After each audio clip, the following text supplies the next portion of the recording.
बिस्मिल्लाहिर्रहमानिर्रहीम अस्सलाम वालेकुम एवरीवन।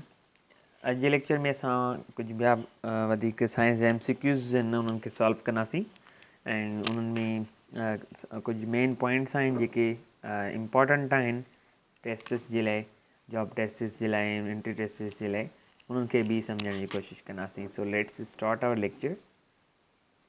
विच of the following gas is essential for human beings? कहिड़ी गैस आहे जेका इंसाननि जे लाइ तमामु अहम आहे? त ऑप्शन सी थींदो ऑक्सीजन, जेका तमामु अहम आहे रेस्पिरेशन जे लाइ बि। So oxygen is essential for human. Proteins are made up of, ऐं प्रोटीन्स छा जी ठहियल हूंदा आहिनि? अमाइनो एसिड्स जा। ऐं जेके अमाइनो एसिड्स आहिनि जॾहिं उहे गॾिबा आहिनि उन जी जेके शॉर्ट चेन्स ठहंदियूं आहिनि त उहे पॉलीपेप्टाइड ठहींदा आहिनि।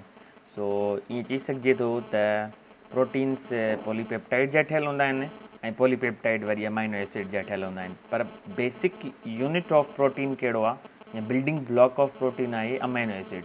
त हिते ऑप्शन पॉलीपेप्टाइड आहे, तंहिंजे करे ऑप्शन हिते असां बी चवंदासीं। Option B is correct. Which of the following are found in nucleus? इन्हनि मां कहिड़ो जेको आहे हिसो आहे उहो जेको न्यूक्लियस में मौजूदु हूंदो आहे? क्रोमोसोम्स हूंदा आहिनि जेके असांजे सेलनि में न्यूक्लियस में मौजूदु हूंदा आहिनि। क्रोमोसोम्स जो कमु हूंदो आहे हेरिडिटी कैरेक्टर्स ट्रांसफ़र करणु पेरेंट्स खां उन्हनि जी औलाद में। जेके बि ख़ासियतूं आहिनि हेरिडिटी कैरेक्टर्स आहिनि उहे केरु ट्रांसफ़र कंदो आहे? क्रोमोसोम्स। ऐं क्रोमोसोम्स जे मथां जीन्स हूंदा आहिनि जेके असली असांजे ख़ासियतुनि जा ज़िम्मेवार हूंदा आहिनि। Tsunami is a series of, हाणे सुनामी जी स्पेल बि यादि करे छॾिणी आहे, TSUNAM आहे, टी हिते साइलेंट आहे, इन खे सुनामी पढ़िबो आहे। सुनामी जेका आहे उहा वाटर वेव्स जी हिकिड़ी सीरीज़ हूंदी आहे, लहरूं जेके समुंड में ईंदियूं आहिनि उन्हनि खे असां सुनामी चवंदा आहियूं। हू propose the concept of all motion is relative? हाणे इहा थियरी ऑफ रिलेटिविटी असांखे ख़बर आहे, फेमस थियरी आहे जेका अल्बर्ट आइंस्टाइन ॾिनी। So all motion is relative, इहा जेको कंसेप्ट आहे इहो अल्बर्ट आइंस्टाइन जो आहे। The field of specialisation of Muslim scientist Abu Usman al Jahiz was zoology. हाणे हू ज़ूलॉजिस्ट हुयो ऐं हुनजी जेका फील्ड ऑफ स्पेशलाइजेशन आहे उहा बि ज़ूलॉजी आहे। अल्बाट्रोस, हाणे अल्बाट्रोस छा आहिनि? इहे लार्जेस्ट सी बर्ड्स हूंदा आहिनि, सामूंडी पखी आहिनि, हिकु वॾे मां वॾो सी बर्ड बि असां हिनखे चई सघूं था अल्बाट्रोस खे। Sunlight can reach the depth of dash metres in the ocean? सिज जी रोशनी समुंड में केतिरी गहराईअ ताईं पहुची सघे थी?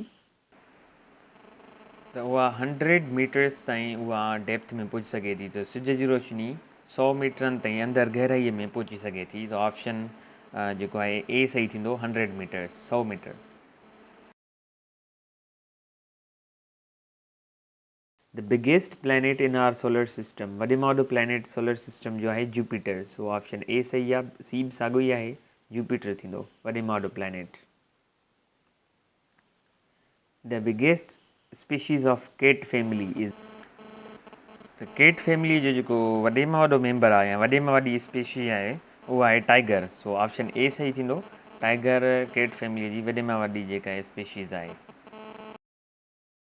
Atmosphere of the moon consist of which gases? Option कहिड़ो थींदो? चंड जे एटमॉस्फेयर में कहिड़ियूं कहिड़ियूं गैसूं आहिनि? नेक्स्ट MCQ आहे the chemical name of cards? Cards जो केमिकल नेम थींदो सिलिकॉन डाइऑक्साइड, SiO2।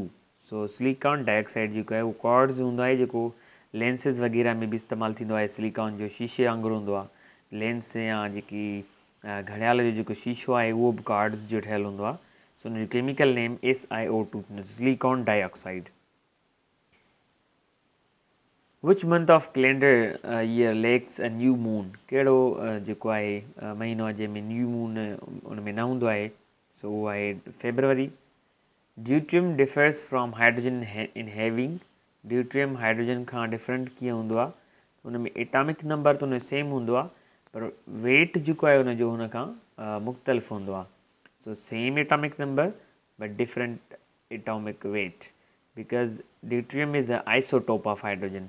हुनजो आइसोटोप आहे तंहिंजे करे हुनजो एटॉमिक नंबर त सेम हूंदो पर हुनजो मेस नंबर डिफरेंट हूंदो। विच of the following is a water soluble vitamin? हाणे इन MCQs में असांखे ॾिसणो आहे त विटामिन्स ॿिनि क़िस्मनि जूं हूंदियूं आहिनि, हिकिड़ियूं वाटर सॉल्युबल हूंदियूं आहिनि ऐं ॿियूं fat soluble. Water soluble vitamins उहे हूंदियूं आहिनि जेके सिर्फ़ु वाटर सां ई गिरी सघनि, हल थी सघनि, ऐं फैट सॉल्युबल हूंदियूं आहिनि जेके सिर्फ़ु फैट्स में डिज़ोल्व थी सघनि। सो फैट सॉल्युबल विटामिन्स आहिनि ए, डी, ई एंड के। ई विटामिन्स फैट सॉल्युबल आहिनि। बाक़ी जेके बी ऐं सी, ई विटामिन्स वाटर सॉल्युबल आहिनि। सो ऑप्शन डी सही आहे। सी ऐं बी विटामिन सी ऐं vitamin B water soluble vitamins आहिनि। नेक्स्ट MCQ आहे coulomb is the scientific unit of. Coulomb छा जो यूनिट आहे? Coulomb is the unit of charge. Charge जो यूनिट कूलम्ब आहे। वेलोसिटी जो यूनिट मीटर पर सेकंड हूंदो आहे। टेम्परेचर जो केल्विन ऐं मैस जो kilogram. Equator passes which of these countries. Equator कहिड़नि इन्हनि मुल्कनि मां पास थींदो आहे? सो इक्वेटर असां ख़बर आहे त जेका लाइन आहे, इमेजिनरी लाइन आहे जेका ज़मीन जे विचां लॻंदी आहे, गुज़रंदी आहे। हाणे इहा कहिड़नि कंट्रीज़ खे क्रॉस कंदी आहे? हाणे हिते त उन्हनि मां को बि ऑप्शन न आहे, पर उन्हनि कंट्रीज़ जा नेम्स तव्हांखे यादि हुजनि। Indonesia, Cambodia, Brazil, Colombia, Congo, Kenya, Somalia ऐं मालदीव्स। इहे कुझु मुल्क आहिनि जिन मां इक्वेटर जेको आहे उहो गुज़रंदो आहे। सो इन्हनि कंट्रीज़ जा नेम्स यादि करे छॾिणा आहिनि बसि। Anti diuretic hormone is secreted by. हाणे एंटी डायरेटिक हार्मोन कहिड़े ग्लैंड मां सिक्रेट थींदो आहे? उहो थींदो आहे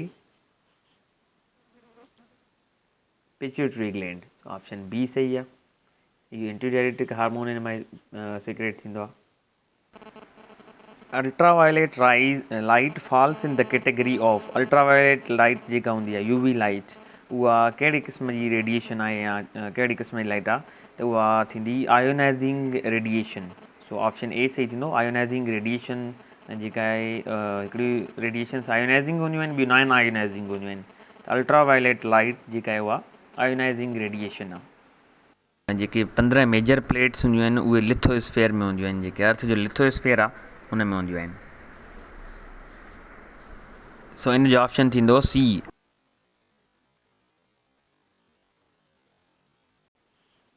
atom is made up of dash kinds of sub atomic particles. Atom जा सब एटॉमिक पार्टिकल्स केतिरा हूंदा आहिनि? 3। एटम 3 सब एटॉमिक पार्टिकल्स यानी कि बुनियादी ज़रड़नि जो ठहियलु हूंदो आहे।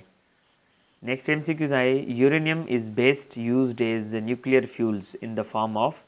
यूरेनियम 235। हिते ॿिया जेके हिननि ऑप्शन सेम थी विया आहिनि, पर हिन जो आंसर छा थींदो?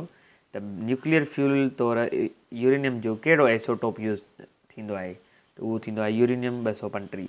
यूरेनियम जा डिफरेंट आइसोटोप्स हूंदा आहिनि, हुन मां जेको यूरेनियम 235 आहे उहो न्यूक्लियर फ्यूल तौरु इस्तेमालु थींदो आहे। एटॉमिक बॉम्ब्स में बि उहो इस्तेमालु थींदो आहे। Alpha particles are compact clusters of. Alpha particles जेके उहे छा ठहियल हूंदा आहिनि? अल्फा पार्टिकल्स खे असां चवंदा आहियूं हीलियम न्यूक्लियाई। रेडिएक्टिव जेके पार्टिकल्स आहिनि उहे 3 क़िस्मनि जा हूंदा आहिनि, अल्फा, बीटा एंड गामा। जेके गामा हूंदा आहिनि उन्हनि खे एक्स रेज़ चयो वेंदो आहे। Gamma are called X rays. Beta जेके आहिनि उहो कंट्री थींदो फ्रांस। ऑप्शन सी सही आहे। फ्रांस जेको आहे उहो मैक्सिमम एनर्जी पैदा कंदो आहे एटॉमिक रिएक्टर्स मां। अल्फा रेज़ आहिनि उन्हनि खे असां अल्फा पार्टिकल्स चवंदा आहियूं। सो अल्फा पार्टिकल में जेके छा जा ठहियल हूंदा आहिनि? 2 प्रोटॉन ऐं 2 न्यूट्रॉन्स जा। छाकाणि त उहे हीलियम न्यूक्लियाई आहिनि ऐं हीलियम में 2 प्रोटॉन्स हूंदा आहिनि।